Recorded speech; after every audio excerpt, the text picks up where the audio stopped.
Hi everyone, this is your master और आज हम लोग इंडियन इकोनॉमी चैप्टर 2 1950 टू 1990 का पार्ट सेकंड देखेंगे।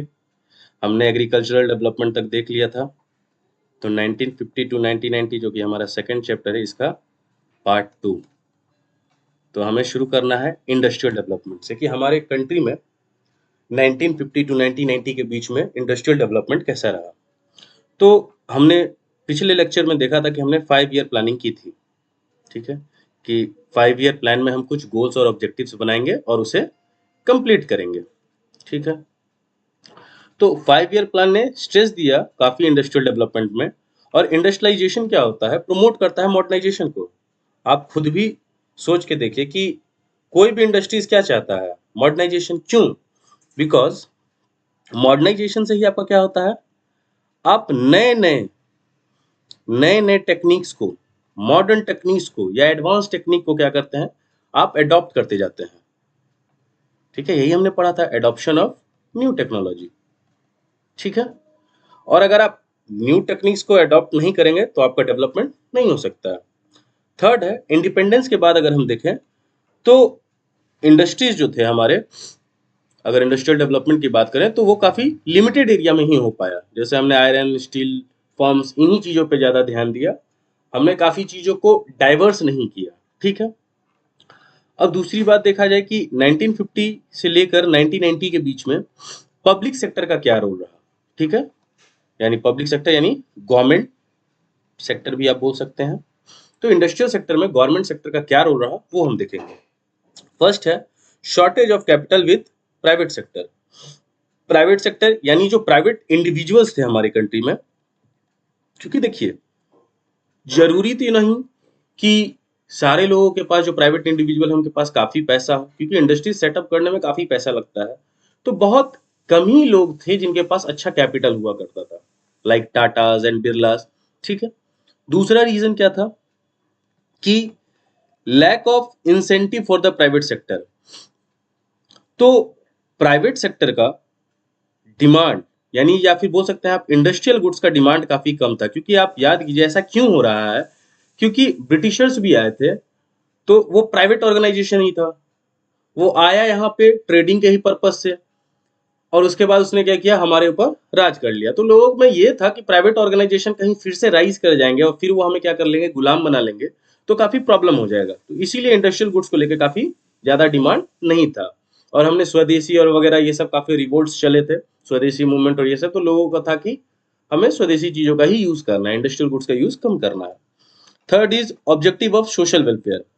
जाहिर सी बात है, गवर्नमेंट कंपनीज क्या सोचती हैं कि सिर्फ हम प्रॉफिट मेकिंग पे ना ध्यान दें, सोशल वेलफेयर भी होना चाहिए। जैसे आप बोलते हैं हिंदी में सामाजिक कल्याण, वो भी होना चाहिए। सिर्फ प्रॉफिट अर्निंग पे ध्यान गवर्नमेंट कंपनीज का नहीं होता है। अगर आप ही सोचिए, अगर प्रॉफिट अर्निंग पे सिर्फ ध्यान हो तो रेलवेज के प्राइस क्या होंगे, बहुत हाई होंगे। और रेलवेज आपके लिए क्या है, एक प्लेस से दूसरे प्लेस पे अगर आपको सबसे सस्ते दर पे कोई लेके जा सकता है तो वो इंडियन रेलवेज है, गवर्नमेंट कंपनी है। तो गवर्नमेंट कंपनी का काफी ध्यान रहता है कि वो आपको या सोसाइटी में एक सोशल वेलफेयर क्रिएट कर सके, ठीक है। नेक्स्ट है, हमने आईपीआर 1948 देखा था, आप लोगों को याद है या नहीं है, कमेंट करके बताइए। तो आईपीआर 1948 में क्या था, वो उसने थ्रस्ट दिया था कि हम मिक्स्ड इकोनॉमी के अकॉर्डिंग चलेंगे और प्राइवेट प्लस गवर्नमेंट दोनों मिलके काम करेंगे। तो उन्होंने इंडस्ट्रीज को, ऐसे ही एग्जामिनेशन पॉइंट ऑफ व्यू से इंपॉर्टेंट नहीं है, लेकिन मैंने बताया था कि उसको 4 टाइप्स में डिवाइड कर दिया गया था। अब आईपीआर 1956 आया, आपको भी पता है आईपीआर 1956 क्यों आया है, क्योंकि आपने प्लानिंग पढ़ा है। फर्स्ट प्लानिंग का टाइम क्या था, 1951 टू 56, तो वो खत्म हुआ और आईपीआर 1956 आया। इसने क्या किया, इंडस्ट्रीज को फिर रिक्लासिफाई कर दिया। किस किस में किया रिक्लासिफाई, स्केड्यूल ए, स्केड्यूल बी और schedule C.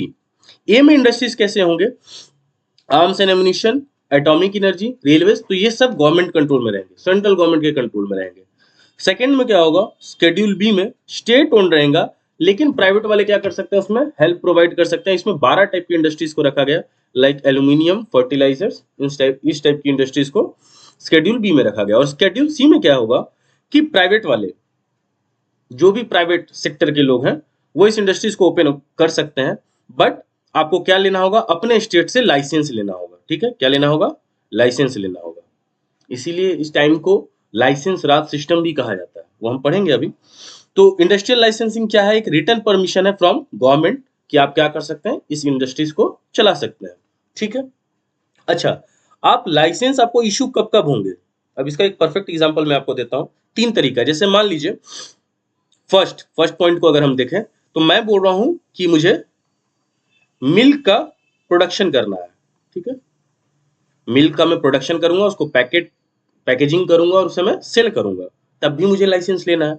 Second, expansion of existing months, यानी मान लीजिए यहां मैंने अपनी फैक्ट्री लगाई है, अब मैं दूसरी फैक्ट्री लगाने वाला हूं, सेकंड फैक्ट्री एक्सपेंशन कर रहा हूं मैं, तब भी मुझे क्या लेना होगा, लाइसेंस लेना होगा। और थर्ड, डाइवर्सिफिकेशन कर रहा हूं, मैं यहाँ पे सिर्फ मिल्क सेल कर रहा था, अब मैं बोल रहा हूं मैं बटर भी सेल करूंगा, क्रीम भी सेल करूंगा, तो इसके लिए भी मुझे क्या लेना होगा, लाइसेंस लेना होगा। तो देख रहे हैं आप कितना लाइसेंस लेना कोई इजी टास्क नहीं है, काफी डिफिकल्ट टास्क है उस टाइम में। ठीक है, और गवर्नमेंट चाहती भी नहीं थी कि प्राइवेट ऑर्गेनाइजेशन ज्यादा तेजी से बढ़े, वो चाहती थी कि स्लो ग्रोथ हो प्राइवेट का, वो उनके हाथ में ज्यादा पावर्स नहीं देना चाहते थे ड्यू टू पास्ट एक्सपीरियंसेस। ठीक है, थर्ड इज, जो नेक्स्ट टॉपिक है हमारा एसएसआई। एसएसआई का मतलब क्या हुआ, स्मॉल स्केल इंडस्ट्री। ठीक है, 1955 में कार्वे कमेटी ने रिकमेंड किया कि इन्वेस्टमेंट अगर जो भी 5 लाख कर रहा है 1950s के अकॉर्डिंग, वो एसएसआई कहलाएगा, और अभी के टाइम पे 1 करोड़, और शायद अभी और बढ़ गया होगा। सो एसएसआई क्यों इंपॉर्टेंट है या क्यों इस चीज पे इतना जोर दिया गया, क्योंकि ये स्मॉल स्केल इंडस्ट्री है, इसमें क्या होगा, इंप्लॉयमेंट जनरेशन ज्यादा होगा। क्या होगा, इंप्लॉयमेंट जनरेशन। कैसे, क्योंकि ये लेबर इंटेंसिव है, और आपको मैंने प्रीवियस लेक्चर में पता है लेबर इंटेंसिव का मतलब ही क्या है, जहां लेबर का यूज ज्यादा होगा, मशीन्स का यूज कम होगा। अब लेबर का यूज ज्यादा होगा तो ज्यादा मैन पावर चाहिए, ज्यादा मैन पावर चाहिए तो लोगों को ज्यादा इंप्लॉयमेंट मिलेगा। ठीक है, second, need for protection from big firms. SSI not compete with big firms. अब हो क्या रहा है, बात समझिए, जैसे जो कि आज भी आपको मॉडर्न टाइम में दिख रहा है, मैं किसी कंपनी के बारे में बुरा नहीं बोल रहा, लेकिन मान लीजिए कि ये ए फर्म है, ठीक है, बहुत बड़ी कंपनी है लाइक रिलायंस टाइप। ठीक है, तो मान लीजिए ये कार बनाती है कंपनी, ठीक है, और आपकी फर्म जो है वो बी फर्म है, और आपने क्या किया, टायर का बिजनेस ओपन किया। ठीक है, कोई भी एक एरिया ले सकते हैं, वहां पे आपने टायर का बिजनेस ओपन किया। अब जस्ट आपके सामने ये कंपनी, जो कि काफी ह्यूज कंपनी है, कार कंपनी है, काफी कैपिटल है इनके पास, अगर ये भी टायर के बिजनेस में आ जाए, तो जाहिर सी बात है आप उनके सामने तो कम्पीट नहीं कर सकते, आप उनके सामने जीत नहीं सकते। वो काफी प्राइसेस नीचे कर देंगे, सर्विसिंग का चार्ज काफी घटा देंगे, तो आप तो चल नहीं पाइएगा। तो इसीलिए गवर्नमेंट ने कुछ स्टेप्स लिए, उन्होंने क्या किया, रिजर्वेशन कर दिया कुछ प्रोडक्ट्स का, कि ये जो प्रोडक्ट्स हैं ये सिर्फ स्मॉल स्केल इंडस्ट्री वाले बनाएंगे, इसमें बिग फर्म्स एंटर नहीं करेंगे। और दूसरा क्या हुआ, वेरियस कंसेशंस दिए गए, कंसेशंस छूट दिए गए, कि उनको एक्साइज ड्यूटी कम देना होगा एसएसआई वाले को, या जो बैंक से लोन मिलेगा वो काफी लो इंटरेस्ट रेट पे मिलेगा। ठीक है, तो ये हमारा स्मॉल स्केल इंडस्ट्री था, इसमें गवर्नमेंट ने ये सारे स्टेप्स लिए। Next is foreign trade. Foreign trade आप जानते हैं, एक्सपोर्ट और इंपोर्ट ऑफ इंडिया। ठीक है, ट्रेड का मतलब भी मैंने आपको बताया था, परचेज एंड सेल। ठीक है, तो अब इसमें हमने फॉरेन ट्रेड के लिए हमने एक पॉलिसी इंप्लीमेंट की, ट्रेड पॉलिसी जो बोलते हैं उसको कहते हैं इंपोर्ट सब्स्टिट्यूशन। इसको इजीली याद करने का तरीका हम देखते हैं। ठीक है, हम अभी डेफिनेशंस वगैरह पे नहीं जाएंगे। इंपोर्ट, इंपोर्ट आपको पता है क्या होता है, जैसे मान लीजिए ये इंडिया है और ये ब्रिटेन है। ठीक है, जब भी आप बाहर से कोई सामान मंगा रहे हैं तो ये आपके लिए क्या हो गया, इंपोर्ट हो गया। ठीक है, ये क्या हो गया आपके लिए, इंपोर्ट हो गया। अब क्या है सेकेंड वर्ड, सब्स्टिट्यूट करना है। तो यानी जो ये बाहर से चीजें आ रही है इसको हमें क्या करना है, बदलना है या रोकना है या सब्स्टिट्यूट करना है, किससे, डोमेस्टिक, किससे, डोमेस्टिक प्रोडक्शन से। एग्जाम्पल लेके चलते हैं, मैं थोड़ा आपको साइड में बताता हूँ एग्जाम्पल, फिर हम वापस उस पर चलेंगे। मान लीजिए ब्रिटेन है, ठीक है, पूरे कॉन्सेप्ट को हम समझ लेते हैं, उसके बाद फिर हम वापस वहीं चलेंगे सेम चीज पे। यह है इंडिया, ठीक है, यहां से कोई चीज आ रही है उसको हम क्या बोलते हैं, इंपोर्ट बोलते हैं, ठीक है। अब मान के चल रहा है, मैं ये नहीं बोल रहा हूँ ब्रिटेन में यही कार बनती है, मेरा कहने का मतलब है कोई भी एक एग्जांपल लेते हैं। मान लीजिए यहाँ पे कौन सी गाड़ी ली जाए, BMW ले लेते हैं, ठीक है। BMW की कार है, वो यहाँ से आ रही है, ठीक है, और इसका प्राइस है 10 लाख रुपीज, ठीक है। अब इससे क्या होगा, अगर आप ये परचेस कर रहे हैं और मान लीजिए भारत में भी सेम कार, कोई मान लीजिए हीरो की कार है, वो भी 10 लाख की है, तो इसकी क्वालिटीज अच्छी है या बहुत सारी चीजें फीचर्स अच्छे हैं, तो आप इसे परचेस कर रहे हैं, तो डोमेस्टिक प्रोडक्शन क्या हो जाएगा, घट जाएगा। तो गवर्नमेंट ने इसको रोकने के लिए दो तरीके अपनाए। फर्स्ट तरीका का क्या नाम था, टैरिफ। पहला तरीका का क्या नाम था, टैरिफ, टैरिफ को आप टैक्स समझे। और दूसरा तरीका कोटा सिस्टम। दोनों को एक एक करके देखते हैं। मैं क्या बोल रहा हूँ, इधर मैं बना के दिखा रहा हूँ आपको। ये जो 10 लाख की गाड़ी है, 10 लाख की जो गाड़ी है BMW की आ रही है, इस पे गवर्नमेंट ने मान लीजिए 2 लाख का टैक्स लगा दिया। अब ये कार कितनी की हो गई, 12 लाख की हो गई। अब ये कार इंडिया में 12 लाख की मिलेगी और हीरो की कार तो अभी भी 10 लाख में मिल रही है। तो होगा क्या, आप शिफ्ट कर जाओगे, आप ये 12 लाख की गाड़ी ना लेके आप ये हीरो की 10 लाख की कार ले लोगे, ठीक है। दूसरा सिस्टम क्या अपनाया, कोटा सिस्टम, टैक्स तो यहाँ पे हाई करके डिस्करेज कर दिया कंज्यूमर्स को कि आपका ये जो 10 लाख का कार है आप यही खरीदो, 12 लाख का कोई भी 2 लाख एक्स्ट्रा देके सेम फीचर्स वाला कार खरीदना नहीं चाहता, ठीक है। सेकंड सिस्टम पे चलते हैं, कोटा सिस्टम। कोटा सिस्टम में क्या हुआ कि मैक्सिमम लिमिट फिक्स कर दिया गया। मैं क्या बोल रहा हूँ, मैक्सिमम लिमिट फिक्स कर दिया गया। इसका भी एग्जांपल देखते हैं, सेम ही मैं बता देता हूँ। मान लीजिए यही सेम BMW का कार का डिमांड जो है वो 20 लोगों ने किया, कितने, 20% ने किया। लेकिन गवर्नमेंट बोल रही है कि देखिए आपका जो ये BMW कार है, हम 1 ईयर में सिर्फ 10 ही पीस खरीदेंगे, 10 ही क्वांटिटी हम लेंगे। तो बात समझिए, 10 लोगों को तो कार इस साल मिल जाएगी, क्या सब लोग इतना पेशेंटली अगले साल वेट करेंगे कि वो जो कार आएगी तो नहीं, हम 1 साल बाद ही लेंगे लेकिन वही कार लेंगे, इतना कोई पेशेंटली वेट नहीं करेगा। तो हो सकता है जो बचे हुए 10 लोग हैं वो क्या कर लें, ये हीरो की कार ले लें। तो इस दो तरीके से गवर्नमेंट ने क्या किया, इंपोर्ट को सब्स्टिट्यूट किया। इंपोर्ट सब्स्टिट्यूट की क्यों किया, कि उन्हें अपने डोमेस्टिक प्रोडक्शन को बढ़ाना था, डोमेस्टिक जो इंडस्ट्रीज थी उसको बूस्ट अप करना था, ठीक है। अगर आपको कोई डाउट हो तो पूछिएगा, मैं दोबारा भी बता दूंगा आपको, ठीक है। पहले अब चलते हैं। अच्छा, इसको इसलिए एक और नाम से बुलाया जाता है, MCQ वगैरह में पूछा जा सकता है, इसको बोलते हैं inward looking trade strategy. Inward looking क्यों, क्योंकि आप अपने ही कंट्री में देख रहे हैं, क्या आप अपने ही कंट्री के ट्रेड को बढ़ाने के लिए ये सारी तरकीबें लगा रहे हैं, इसलिए इसको इनवर्ड लुकिंग ट्रेड स्ट्रेटेजी भी कहा जाता है। Importing vehicles from foreign country, उसका डिमांड हमें क्या करना है, कम करना है। डोमेस्टिक इंडस्ट्रीज को क्या करना है, इंकरेज करना है, इसलिए ये काम किया गया था। इसका एम क्या था, protect domestic industries from foreign competition. Foreign competition, अच्छा इसको ऐसे एक बार समझ भी लीजिए। वो कह रहा था कि जाहिर सी बात है, अदर कंट्रीज हमसे पहले ही आजाद हुई हैं, तो उनका जो टेक्नोलॉजी है या कैरेक्टरिस्टिक्स है या फीचर्स हैं, जो भी वो बना रहे हैं वो काफी हमसे अच्छा था, यानी क्वालिटी ओवरऑल मैं बोलूँ तो क्वालिटी काफी अच्छी थी। तो क्वालिटी अच्छी होने के कारण अब हुआ क्या कि वो हम तो उनके क्वालिटी से मैच कर नहीं पाएंगे। इसके वजह से क्या होगा, जो हमारा इंडस्ट्रियल डेवलपमेंट हो भी रहा है, जो इंडस्ट्रीज अभी नई नई बन रही है, जो क्वालिटी इंप्रूव करने की कोशिश कर रहे हैं, उन्हें क्या होगा, डिस्करेजमेंट मिलेगा और वो इंडस्ट्रीज बंद कर देंगे। तो हमारे कंट्री में इंडस्ट्रियल डेवलपमेंट नहीं होगा, इसलिए गवर्नमेंट ने ये इनिशिएटिव उठाया था, ठीक है। ऑब्जेक्टिव क्या है, सेल्फ रिलायंट बनना, ठीक है। याद करिए एग्रीकल्चर में हम सेल्फ रिलायंट बने थे कैसे, ग्रीन रेवोल्यूशन को लाके, ग्रीन रेवोल्यूशन आया, प्रोडक्शन हाई हुआ, तो हमारे पास फूड ग्रेन्स काफी हुए, फूड ग्रेन्स हुए तो हमने उसे स्टोर भी किया, उसके प्राइसेस भी बढ़े, और सॉरी प्राइसेस घट गए रिलेटिव मार्केट में, तो उससे क्या बन गए, हम सेल्फ रिलायंट बन गए। और अब हम इंडस्ट्रियल डेवलपमेंट में भी क्या करने वाले हैं, सेल्फ रिलायंट बनने वाले हैं, अगर ये हम मेथड यूज कर रहे हैं तो। और क्या होगा, सेविंग्स ऑफ फॉरेन एक्सचेंज, इसको भी समझिए ये होता क्या है, ये बहुत डेडली चीज है जो कि काफी सालों से हमारे कंट्री में हो रहा है। इधर मैं बताता हूं आपको, ध्यान दीजिएगा। मान लीजिए ब्रिटेन की ही कोई कार है, ये है इंडिया।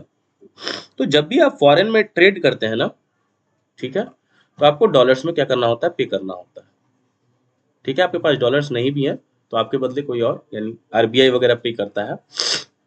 लेकिन आप इसको ऐसे समझिए, सॉरी थोड़ा मुझे सर्दी वगैरह हो गया।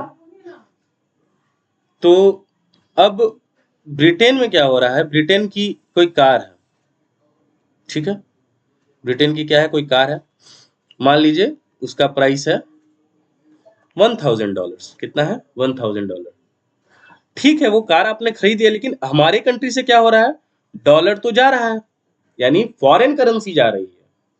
मान लीजिए किसी और कंट्री से आपने कुछ और लिया, वहां पे भी आपको डॉलर पे करना है, तो हमारे कंट्री से क्या हो रहा है, जो फॉरेन करेंसी होता है वो जाता है। एक्सपोर्ट करते, अगर हम क्या कर रहे हैं, एक्सपोर्ट करें, हम चीजों को बाहर भेजेंगे, तो हमें क्या होगा, फॉरेन करेंसी आएगी, फॉरेन करेंसी क्या होगी, आएगी, ठीक है। तो हमारा फॉरेन करेंसी का जो रिजर्व कहते हैं वो क्या होगा, इंक्रीज होगा, ठीक है। तो इसीलिए कोई भी कंट्री क्या चाहती है कि वो एक्सपोर्ट ज्यादा करे और इंपोर्ट कम करे, ठीक है। चलिए नेक्स्ट है, तो देख लीजिए गवर्नमेंट ने दो तरीके यूज किए थे, tax on imported goods, tax लगाएंगे, टैक्स जैसे ही हम लगाएंगे, हमने देखा था वो 10 लाख की जो कार थी वो 12 लाख की हो गई, एक्सपेंसिव हो गई। जैसे ही एक्सपेंसिव होगा लोग क्या करेंगे, उसको डिस्करेज करेंगे, उसका यूज नहीं करेंगे। कोटा सिस्टम से क्या हुआ, हमने फिक्स कर दिया लिमिट कि 1 ईयर में हम इतना ही प्रोडक्ट लेंगे, उसके बाद जो भी बचेगा या जो लोग भी बच जाएंगे वो क्या करेंगे, जरूर से जरूर वो शिफ्ट करेंगे, क्योंकि लोग इतने पेशेंट होते नहीं कि वो 1 साल या 2 साल वेट करके वही सेम प्रोडक्ट लें, ठीक है। नेक्स्ट है critical appraisal of industrial development, यानी जो भी पॉजिटिव पॉइंट्स है और नेगेटिव पॉइंट्स है इंडस्ट्रियल डेवलपमेंट के, वो हम देखेंगे। फर्स्ट है प्रोपोर्शन ऑफ जीडीपी, तो देखा जाए 1950 टू 51 में क्या था, 11.8% था, और 90 टू 91 में क्या हो गया, 24.6 हो गया इंडस्ट्रियल डेवलपमेंट, या जीडीपी में शेयर बोल सकते हैं। तो ये क्या हुआ है, इंक्रीज हुआ है, ये अच्छी बात है। इंडस्ट्रियल सेक्टर जो था बिकम वेल डाइवर्सिफाइड, क्योंकि पहले हम क्या कर रहे हैं, सिर्फ कॉटन से रिलेटेड जो चीजें हैं या टेक्सटाइल से रिलेटेड चीजें जो है वही हम सेल कर रहे हैं। बाद में क्या हुआ, हमने कंज्यूमर गुड्स भी बनाना शुरू किया, और कंज्यूमर गुड्स फिर हम बनाएंगे तो जाहिर सी बात है फिर हम एक्सपोर्ट करेंगे, ठीक है। तो ये क्या हो गया, डाइवर्सिफाई हुआ, हमने इंडस्ट्रियल गुड्स का डाइवर्सिफिकेशन किया। थर्ड है प्रमोशन ऑफ एसएसआई। अब स्मॉल कैपिटल देखिए, मैंने यहाँ पे इमोजी बना दिया है कि आप लोगों को इमोजी में बातें करना काफी पसंद है। तो स्मॉल कैपिटल वाले भी लोग अब क्या कहलाएंगे, बिजनेसमैन कहलाएंगे, ठीक है। और अभी हमने देखा ही है एसएसआई से होता क्या है, एम्प्लॉयमेंट जनरेशन होता है। ये बताइए एम्प्लॉयमेंट जनरेशन क्यों होता है, क्योंकि ये क्या है, लेबर इंटेंसिव मेथड है, क्या है, लेबर इंटेंसिव मेथड है, ठीक है। प्रोटेक्शन फ्रॉम फॉरेन कंपटीशन, हमने ये अभी हमने पढ़ा, इनवर्ड लुकिंग ट्रेड स्ट्रेटेजी है, तो हमने अपने डोमेस्टिक इंडस्ट्रीज को क्या किया, प्रोटेक्ट किया। बट इससे क्या हुआ, बट लैक ऑफ कंपटीशन, ठीक है ना, इससे क्या हुआ, कंपटीशन की भावना हट गई, तो डोमेस्टिक जो प्रोड्यूसर्स थे वो उतना अच्छा इंप्रूव नहीं कर पाए। देखिए इस चीज को भी, पॉइंट को ध्यान से समझ लीजिए। मैं कोचिंग को लेके ही बात एग्जांपल देता हूँ। मान लीजिए यहाँ पे एक कोचिंग है, ठीक है, ऐसे मैं जब कोचिंग में पढ़ा था तो ऐसा ही कुछ था, लेकिन अब देखिए, तो यहाँ एक कोचिंग है और यहाँ मान लीजिए मेरी कोचिंग है। ये बोल रहे हैं कि हम बच्चे को सिर्फ 1 आवर ही पढ़ाएंगे, ठीक है। अगर मैं बोलूं कि बच्चे को मैं 2 आवर पढ़ाऊंगा कोचिंग में रोज डेली, और संडे को मैं क्या करूंगा, टेस्ट कंडक्ट कराऊंगा, तो सामने वाले को भी अब ये सेम स्ट्रेटेजी अपनाना होगा, उस पर प्रेशर है, अपने क्वालिटी को इम्प्रूव करना होगा। या अभी तो यहाँ पे क्वालिटी की बात नहीं हो रही है, हार्ड वर्किंग की बात हो रही है, हम टाइम ज्यादा पुट कर रहे हैं अपने बच्चों के लिए, तो ये भी क्या करेंगे, अब या तो वो सेम स्ट्रेटेजी अपनाएंगे या कुछ डिफरेंट स्ट्रेटेजी, लेकिन इंप्रूवमेंट वो भी करेंगे, ठीक है ना, वो भी क्या करेंगे, इंप्रूवमेंट करेंगे। तो हमारी गवर्नमेंट ने जो क्या किया, ये जो इंपोर्ट सब्स्टिट्यूशन किया, बाहर वाले गुड्स को आने से काफी रोका, तो यहाँ के जो डोमेस्टिक प्रोड्यूसर्स थे उन्होंने क्या समझा कि बाहर से गुड्स आ ही नहीं रहा है तो हमारा बिजनेस तो बंद होने वाला नहीं है, तो इम्प्रूव करो या ना करो क्या फर्क पड़ता है। लेकिन याद रखिएगा नेक्स्ट चैप्टर जैसा ही हम पढ़ेंगे तो उसमें इंप्रूवमेंट करना पड़ेगा, क्योंकि उस टाइम पे क्या होगा, बाहर की चीजों को पूरा फ्रीडम मिल जाएगा हमारे कंट्रीज में आने का, एमएनसी वगैरह सेटअप होना शुरू हो जाएगा, उसे हम नेक्स्ट चैप्टर में देखेंगे। फिफ्थ है लाइसेंसिंग पॉलिसी। इसे क्या हुआ, गवर्नमेंट को काफी हेल्प हुआ कि वो मॉनिटर और कंट्रोल कर सके, ठीक है, लेकिन इसका मिसयूज भी हुआ। मिसयूज कैसे हुआ, बिग इंडस्ट्रीज गेट लाइसेंस और वो प्रिवेंट करने लगे कॉम्पिटिटर्स को, सॉरी, ठीक है ना। जैसे मान लीजिए मैंने वो टायर वाली बात बताई थी कि मुझे तो लाइसेंस मिल गया, मुझे क्या मिल गया, लाइसेंस मिल गया।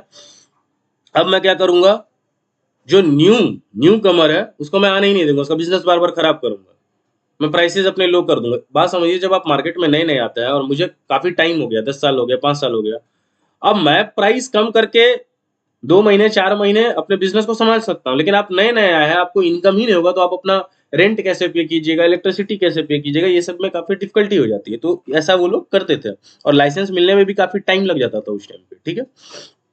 सेकंड क्या था, देख लीजिए, टाइम कंज्यूमिंग था। क्यों? काफी कॉम्प्लेक्स प्रोसीजर था टू ऑब्टेन लाइसेंस, लाइसेंस को ऑब्टेन करने में काफी समय लगता था, कॉम्प्लेक्स प्रोसीजर था। सिक्स्थ है पब्लिक सेक्टर। अब पब्लिक सेक्टर यानी आपका गवर्नमेंट सेक्टर, ठीक है। गवर्नमेंट सेक्टर ने क्या किया, एक स्ट्रॉन्ग बेस क्रिएट किया, ठीक है ना। अगर आप ध्यान से देखेंगे, जो लोग भी जिस भी एरिया से आप लोग बिलोंग करते हैं, आप देखिएगा काफी काफी जो बैकवर्ड एरियाज है वहां पे आपको गवर्नमेंट कंपनीज का इंडस्ट्रीज मिलेगा, सेटअप मिलेगा, ठीक है। तो और इससे क्या हुआ, उन्होंने डेवलप भी किया इंफ्रास्ट्रक्चर डेवलप, और इससे क्या हुआ, बैकवर्ड एरियाज का, जैसे आप ही समझिए, किसी स्टेट का कैपिटल को सब जान रहा है, लेकिन जब भी आप कोई इंडस्ट्री सेटअप करते हैं ना, इसको मैं चाहूँ तो, जैसे मेरी ड्राइंग काफी खराब है, लेकिन उसका मजाक नहीं बनाइएगा, ध्यान दीजिए। मान लीजिए मैंने यहाँ पे एक इंडस्ट्री, ये कोई विलेज है, ठीक है, ये क्या है, विलेज है, मैंने यहाँ इंडस्ट्री बना दी इतने दूर में, यहाँ पे लोग सिंपली रह रहे हैं, ये गांव है, ठीक है, यहाँ पे गांव में लोग रह रहे हैं, ये सब खेत वगैरह है, मैंने यहाँ पे इंडस्ट्री सेटअप कर दी। अब बात बताइए, इसके इर्द गिर्द क्या होगा, एक मार्केट डेवलप होना शुरू होगा, ठीक है। इतने लोग जो यहाँ पे इंडस्ट्रीज में वर्क करने आएंगे, उनको रूम्स चाहिए, ठीक है। अब वहाँ वो फैमिलीज के साथ आएंगे, चिल्ड्रंस आएंगे, उनके लिए स्कूल्स चाहिए, बच्चे स्कूल में जाते हैं तो एक दूसरे का सर भी फोड़ देते हैं, तो हॉस्पिटल चाहिए, केस भी हो सकता है तो पुलिस स्टेशन चाहिए, सुलझाने के लिए कोर्ट चाहिए। अच्छा, ये सारे लोग, इतने सारे इंडस्ट्रीज में 500 600 700 लोग होंगे, सब पैसा अर्न कर रहे हैं, तो भाई बैंक चाहिए, कुछ हो जाए, अनसीन कंडीशंस बन जाए, ठीक है, लाइफ क्योंकि अनसर्टेन है, इंश्योरेंस चाहिए, इंश्योरेंस कंपनी, तो ये धीरे, अच्छा इतने लोग का फूडिंग चाहिए, तो आसपास छोटे मोटे दुकान लगना शुरू होंगे क्लोथिंग के लिए। तो ऐसे से क्या होता है ना, ये एरिया डेवलप होने लगता है। इसीलिए गवर्नमेंट कंपनीज ने क्या किया, बैकवर्ड एरियाज को चूज किया इंडस्ट्रियल इंडस्ट्रीज को सेटअप करने का। नेक्स्ट, फर्स्ट पॉइंट है public sector continue to monopolise, लेकिन उन्होंने क्या किया, ये जो 1950 से लेकर 90s का जो एरा है, 1990 तक का जो एरा है, गवर्नमेंट ने ऐसे ऐसे एरियाज में अपना कमांड बना रखा, मोनोपोली। ऐसे आप लोग क्लास 11th में मोनोपोली पढ़ के आए होंगे, हिंदी में बोलते हैं एकाधिकार। तो मोनोपोली बना के रखा, जिसमें कोई दूसरी इंडस्ट्रीज आ नहीं सकती है। जैसे देख लीजिए, टेलीकम्युनिकेशन हो गया, होटल इंडस्ट्रीज हो गया, तो अदर को वो आने भी नहीं दे रहे हैं, और इस पे मोनोपोली बना रखे हैं, ठीक है। और ये काफी एसेंशियल एरियाज थे भी नहीं, ठीक है। तो ये प्रॉब्लम थी। दूसरा क्या था, पब्लिक सेक्टर फर्म्स क्या थे, ह्यूज लॉसेस में जा रहे थे। मैं आपको एक नॉर्मल बात बताता हूँ, आपने बहुत बार ये सुना होगा कि रेलवेज भी क्या होती है, हर साल लॉसेस में जाती है। गवर्नमेंट कंपनीज का ऑब्जेक्टिव ये नहीं है कि, ठीक है, उन्हें सोशल वेलफेयर करना है, क्या करना है, सोशल वेलफेयर, समाज का कल्याण हो, लेकिन दैट डजंट मीन कि आप लॉसेस में जाइए। किस में जाइए, लॉसेस में मत जाइए, आप प्रॉफिट अर्न कीजिए। प्रॉफिट अर्न नहीं कीजिएगा तो इंडस्ट्रीज चलेंगे कैसे, और उसके वजह से क्या होगा, आपकी क्वालिटी और पुअर होगी।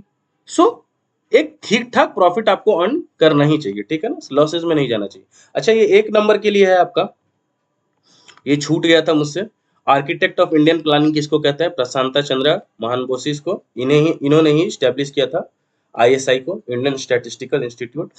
शायद नोबेल लिटरेट भी हैं ये, ठीक है। और शायद ये उस टाइम पे, ये जो आपके मैथमेटिशियन थे रामानुजन, उसके साथ ये वहां पे भी पढ़ाई करने गए हुए थे, ठीक है, उससे पहले ही गए हुए थे, ठीक है। अगर मूवीज वगैरह देखा होगा आपने तो उसमें इनको दिखाया गया है, ठीक है। सो सबसे इंपॉर्टेंट बात, आपका कोई भी डाउट है आप मुझे इंस्टाग्राम पे बताइए, मैं उसे सॉल्व करूंगा। दूसरी चीज कि दूसरी चीज क्या, लाइक शेयर सब्सक्राइब करें, ठीक है। और डाउट कैसा भी हो, ठीक है ना, मान लीजिए कोई आपको प्रॉब्लम हो रही है, स्टडी रिलेटेड कोई प्रॉब्लम है, और भी कोई प्रॉब्लम है, तो आप उसे शेयर कर सकते हैं, ठीक है, उसका मैं सॉल्यूशन या सजेशन देने की पूरी कोशिश करूंगा। क्या अच्छा लगा, क्या बुरा लगा, आप कमेंट कर सकते हैं, ठीक है, या मुझे कुछ इम्प्रूवमेंट करने की जरूरत है वो भी बताएं, ठीक है। और भी बहुत सारी चीजें आएंगी, ठीक है ना। अभी मैं सिर्फ लेक्चर्स ले रहा हूँ, लेक्चर्स के बाद मैं इसका एमसीक्यू वगैरह भी करवाऊंगा आपको, इम्पॉर्टेंट क्वेश्चंस भी बताऊंगा कि किस चैप्टर से कौन सा एरिया काफी इंपॉर्टेंट होता है जिससे क्वेश्चन बनेंगे बोर्ड्स के लिए, ठीक है। तो कोई भी आपका डाउट हो तो इंस्टाग्राम पे, और नोट्स इसके लेने के लिए आप टेलीग्राम पे जाके मेरे हैंड रिटन नोट्स भी होंगे, उसे भी आप यूज कर सकते हैं, सेम ही फॉर्मेट में होगा, पीडीएफ फॉर्मेट में होगा, आप उसे यूज कर सकते हैं, ठीक है। सो बाय, सी यू सून, चलते हैं, गुड नाइट।